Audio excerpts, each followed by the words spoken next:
একটা রাতের আকাশ, একটা অদ্ভুত রহস্যময় আলো আর এমন কিছু প্রশ্ন যার উত্তর আজও মেলেনি। চলুন ফিরে যাওয়া যাক সেই চাঞ্চল্যকর ঘটনায়।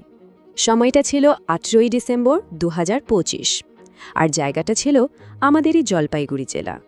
সবকিছু কিন্তু শুরু হয়েছিল আর 5টা সাধারণ সন্ধ্যার মতোই, কিন্তু কেউ ঘুণাক্ষরেও টের পায়নি যে সেই সন্ধ্যাটা এক অভাবনীয় মোড় নিতে চলেছে।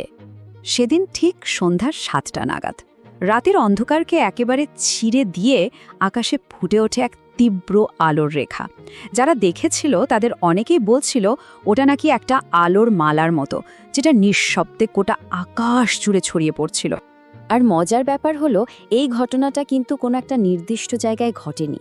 ধূপগুড়ি, ময়নাগুড়ি, সদর, রাজগঞ্জ, মানে জেলার প্রায় সব প্রান্ত থেকেই মানুষজন একই সময়ে একই রকম একটা অদ্ভুত আলোর রেখা দেখেছিল। ভাবা যায় যেন পুরো জেলা একসঙ্গে একটা বিরাট রহস্যের সাক্ষী হচ্ছিল। তো যা হওয়ার তাই হলো। ঘটনার কয়েক মিনিটের মধ্যেই সোশ্যাল মিডিয়াতে ছবি আর ভিডিওর রীতিমতো বন্যা বয়ে গেল। মানুষের ভয়, বিস্ময় আর আতঙ্ক মেশানো সব পোস্ট হু হু করে ভাইরাল হতে শুরু করলো।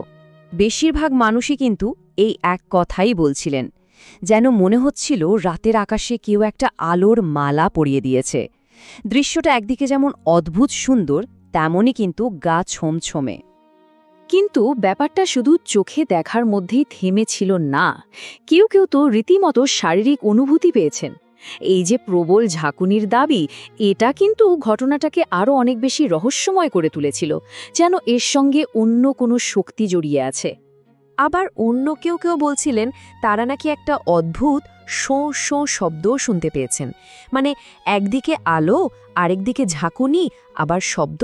এসব ভিন্ন ভিন্ন অভিজ্ঞতা কিন্তু রহস্যটাকে আরও জটিল করে তুলছিল। আর সবচেয়ে চাঞ্চল্যকর দাবিটা ছিল এটাই, বেশ কিছু মানুষের মতে তারা নাকি ওই আলোর বলয়টাকে একেবারে মাটিতে আছড়ে পড়তে দেখেছেন। তার মানে কি ওটা আকাশেই মিলিয়ে যায়নি, পৃথিবীতেই নেমে এসেছিল? তো যখন প্রশাসন বা কোনো সরকারি মহল থেকে কোনো রকম ব্যাখ্যা আসছে না, তখন যা হয়, সাধারণ মানুষের মধ্যেই নানান জল্পনা কল্পনা শুরু হয়ে গেল, আর জন্ম নিল একের পর এক থিওরি। মূলত 3টে তত্ত্ব খুব জোরালোভাবে সামনে আসছিল। সোশ্যাল মিডিয়ার একটা বড় অংশ তো ধরেই নিয়েছিল যে ওটা একটা ইউএফও, মানে ভিন্ন গ্রহীদের যান। আবার কেউ কেউ বলছিল না না, ওটা আসলে একটা প্রাকৃতিক উল্কাপাতের ঘটনা। আর 3 নম্বর তত্ত্বটা ছিল ওটা সম্ভবত কোনো চীনা রকেটের ধ্বংসাবশেষ, যেটা পৃথিবীর অ্যাটমসফিয়ারে ঢোকার সময় জ্বলে উঠেছিল। তাহলে সত্যিটা ঠিক কি? ভিনগ্রহের কোনো যান, নাকি মহাকাশ থেকে ছিটকে আসা কোনো পাথর, নাকি পুরোটাই মানুষের তৈরি কোনো প্রযুক্তির খেলা? প্রশ্নগুলো সবার মনে ঘুরপাক খাচ্ছিল।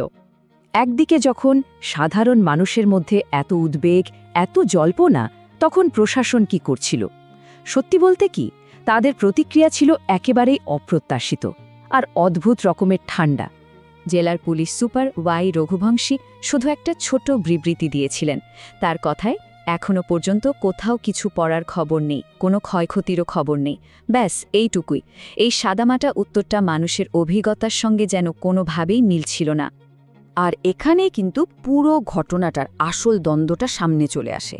ভাবুন একবার, একদিকে সাধারণ মানুষ বলছে তারা আলোকে আছড়ে পড়তে দেখেছে, তীব্র ঝাঁকুনি অনুভব করেছে, আতঙ্কে রয়েছে।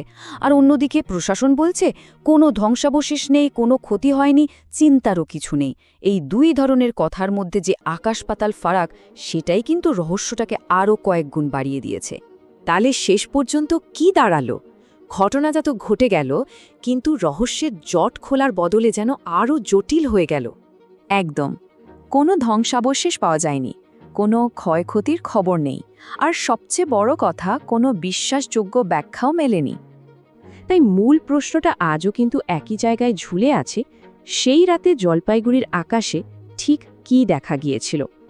ওই আলোটা কি নিছকই কোনো প্রাকৃতিক ঘটনা ছিল, নাকি এর পেছনে লুকিয়ে আছে আরও গভীর, আরও অনেক বেশি উদ্বেগজনক কোনো রহস্য, যার উত্তর হয়তো আমাদের কল্পনারও বাইরে?